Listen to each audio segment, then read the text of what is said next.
This video was sponsored by Enhance, Elbilmek, ABRP Planner, Kempower and Bilkomponenter. Yo, what's up? Today we're gonna take a little look at the Leaf. Oh man, you know I spend so much time with Leaf. Yeah, you guys know the story. But today I have one of my followers, or fans. The fan is way shorter than follower. We're gonna try to use the fan from now on. Groupie. But I have a fan from Switzerland with me. Your name is Claude. Yes. So, yes, how was it to drive from Switzerland to here? Nice, really nice. I don't rapid gate, so that's perfect. What the heck? Oh, you drive like a Swiss. Like a Swiss. Yeah. You need to drive slow. You can't go over the speed limit in Switzerland. No, you can't. But Claude, you see here. So this adapter, I shipped it to Switzerland. It's the adapter I have for testing. So we can switch it the other way so you can see the EVniculus. So yeah, so Claude has been using this adapter on the Leaf. This is a 62 kilowatt hour Leaf. What is it? E plus? What is it called? E plus. Yes. Yeah. And I want to know. I want to know, Claude, how was it? Was it an advantage to use that adapter? Yeah, it was a really game changer. Oh. Because Chademo is very raw. Even down there? Even down there, yes. And there are only some few Chademos. But even in Switzerland or in those parts of Switzerland Europe? and Germany, yes. Because I would expect that maybe over there they're not that developed. Sorry, but maybe they're still using 50 kilowatt ABB chargers, or how is it? Yeah. They 50. Are? Yes. Okay, but they have Chademo there, right? Yeah, they have, but only a few. Okay. And they change to CCS everywhere. Oh. Yeah. But what kind of charging network did you use on the way here? ENBV. Okay, that's in Germany. In Germany, yes. It's the biggest one in Germany, I guess. Okay. Yeah. But did you not use Supercharger or Ioniq? No, not yet. Okay. oh, we don't even know if it works then. Yeah, maybe it works. Okay. but when you charge, did you charge on the maximum speed then, 72 kilowatts? 72, yes. Oh, yeah. You got that then. Yeah, I got that. But the temperature will raise with 72 more than with 50. Yeah. And then how many kilometers per day did you drive? Only 500 about. Oh, okay. I just walk in the park. Not too much. Yeah. Well, okay. So enough talk now. We're gonna take this Leaf for a little trip. So it's true that Claude has this company in. Sorry, we live close. Oh, get to the chopper! Yeah, we live close to the airport and also some hospital. Claude has this company, Computer Health. Yeah, it's German. Fast Uber natürlich. So we're gonna test now this adapter on V4 Supercharger. But before that, we need to drive a little bit. Oh, interesting. You know, Switzerland lays between Germany and France and some other countries. So, which language have you set it to here, Claude? To German. You set it to German? Yeah. Ah. Okay. Let me see. How do we switch it back again? Einstellen? No. So you have to switch it to. Wait, I can't find it. Sorry. Can you find it for me, please? Don't remember where it was. I don't know. No, that's I think. Wait, is that for the menu? Oh. You see how complicated these ancient systems are. Can't even figure out how to. Two computer guys can't figure out how to switch language. Want to switch it to English?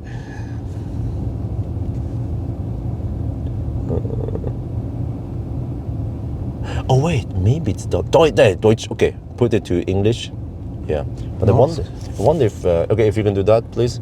I wonder if the language here is separate. That's the weird thing about it. But you see here we have 70% state of charge. I want to bring it down to around, I don't know, 10% maybe. Shouldn't be too hard in the Leaf, right? We have 252 kilometers of range. We're gonna hammer it. Oh, it asks you, do you also want to switch the language in the driving?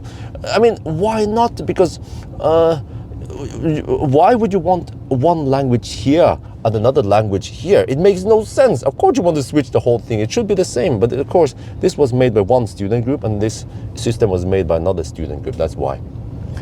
Okay, now we just, yeah. There, okay. Yeah, good. And here we see Leaf Spy.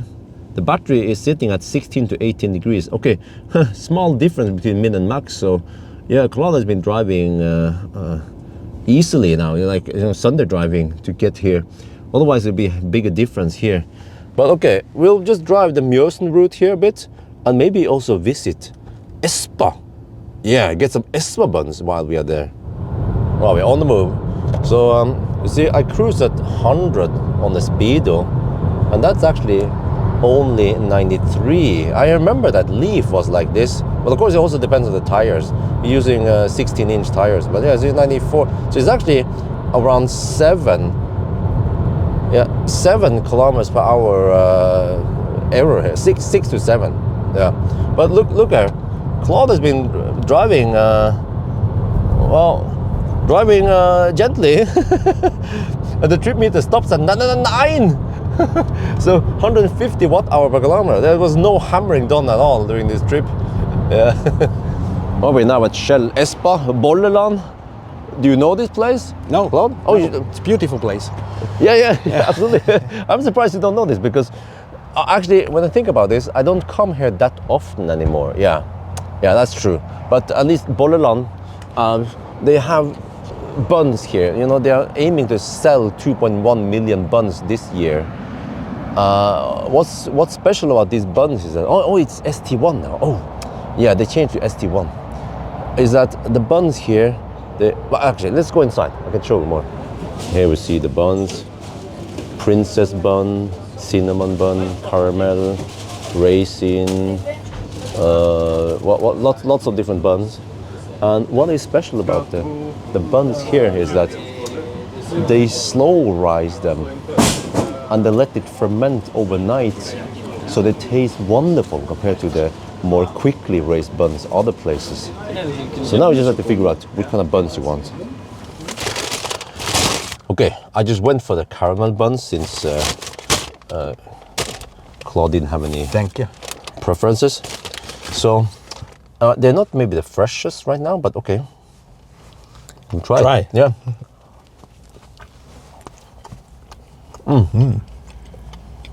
It's still nice.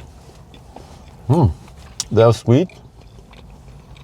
Not that juicy today, but still some juiciness. Unlike some of the Circle K buns have been sitting there all day, and you feel like you're eating a piece of paper. Here, there is actually that juiciness. Really good. Yeah, what do you think? It's nice. Oh, yeah. Good, yes. So, and I can feel like there's some kind of taste also. Yeah. Not just paper you're eating. There's been some fermentation there during the night. Right, we are now hammering it with a Leaf. 120 on speedo is around 114 GPS speed. But actually, almost surprised to see that the Leaf doesn't consume that much. But we're gonna go down to around 10% now before we charge. And you see here that the battery is slowly heating up. 24 degrees now, roughly. This is Leaf Spy if you haven't seen it before. We're now at the Supercharger V4 at the Rema 1000. We're gonna plug it in now. So the procedure is to plug in the adapter first, and then I choose the stall here. And then maybe Claude, you can get ready. 4D, all right? And then we plug it in.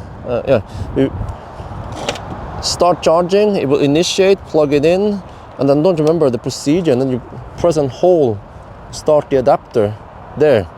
And then hopefully it will work. And the check here also, the handshake. I'm not sure if you need to hold anything here, but it should work. And then eventually we should see on the Leaf there that something is going on. The adapter turned off, which means that it timed out. It's 1 minute. So, okay, we have to try again. If not, then it might not work here. Okay, we try to change spot, but every time you actually hear the little it starts blinking there, blue, and then it just fails. So let's try another charger then. We are now at Gardermoen V3 Supercharger, and great news. it is working. Oh yeah. Oh, the pop-up. Okay, well, there, let me see. Let me dismiss it there. So we're taking 70 kilowatt. You can see that here also. Yeah, 70 kilowatt. The battery is in perfect temperature. I'm screen recording it. I want to look at it afterwards to see. Wow. Okay. All good. You can also see on this screen. Well, we have to. It's kind of weird. You have to have the car on, otherwise the OBD won't be active. 70 kilowatt. Wow. Okay, so it would take 40. No, what? No, it doesn't take 4.5 hours to get to 80%. No. Ancient Nissan technology, Nissan technology. Okay, well, yeah, still 70 kilowatt. Okay, so that's great news that it works on V3 superchargers. Yeah, the V4, we actually have one over there. I can show you. They are somewhat troublesome, mainly because the plug is so big and fat and heavy, and it seems like there's less chance or more chance of something failing. But the smaller V3 plugs, they're lighter. So this is what it looks like when you're charging. It will just light up continuously, and then the adapter will do some magic. And yes, if you want to buy from EVniculus, I have a discount code. What the heck is it? The Leaf book, yeah. Discount code. You can get it slightly cheaper. I mean, it's still expensive. I'm hoping that the price will drop eventually. But for example, this guy here, Cloud, he would love to have this adapter because he then has a lot of flexibility. And even in Switzerland, there's less and less Chademo available. So having the option to go CCS would be great. Plus that, as long as you don't hammer too hard, you can charge at these speeds. Wonderful speed, right? Okay, hello. 71 kilowatt rather than 45 kilowatts. Yeah, you see the adapter is capped at 200 amp. Even though the car, the Leaf, the E Plus is supposed to take 100 kilowatt.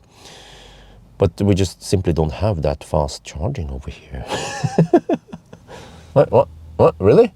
I was getting 72 kilowatt. We're already down to 69 kilowatt at 14% here. Well, it's kind of weird. 14% here. The real state of charge is actually 25%.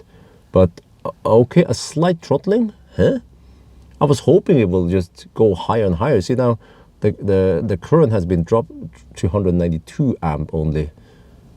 So it means that the adapter should be capable of delivering more. It's just that the car is actually limiting this now. Is the battery too hot? Nah, can't be. I think this is okay temperature. And actually, if you arrive at, let's say, 15 degrees Celsius, then you simply can't get these high speeds. It's high speeds. Okay, we've been charging for about almost half an hour. We're down to 45 kilowatt, 64%. But interesting, now, okay, not long time ago, it was slowly dropping and dropping. Now we're down to 119 amp. So, you know, at the point where it hits 125 amp, then this adapter or this higher charging speed is the same as the 125 amp cable that is more common, right? I call it a native Chademo. And then as you can see here, the timer here, that it took 29 minutes so far. And if you look on the Tesla app, we have gained around 30 kilowatt hour. So this would have taken almost 45 minutes to charge if it was the 125 amp.